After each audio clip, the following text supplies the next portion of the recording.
Hi, Dr. Jim Jamison here with Youngstown Orthopedics to talk with you about topics in joint replacement surgery. Today we're going to talk about kneeling after a knee replacement.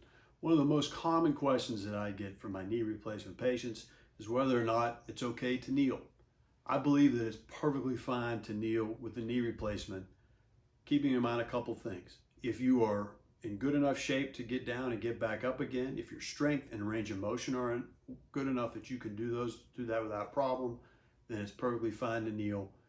You just need to be sure that you protect your skin.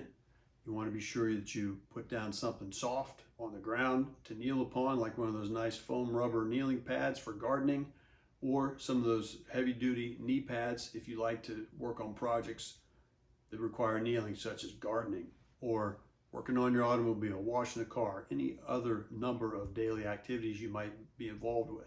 There are a lot of different reasons that patients need to kneel. Those include work, hobbies, and also religious services.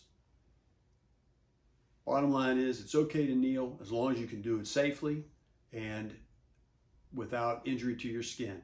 Some patients just have problem kneeling because it's uncomfortable, hard to predict who that's going to be. And some patients just bothers them to kneel, and there's not a whole lot you can do about that. But if you can do it with comfort, it's okay. Go ahead and kneel. You're not going to hurt your knee replacement. Thanks very much. Dr. Jim Jamison with Youngstown Orthopedics. We'll see you next time for topics in joint replacement surgery.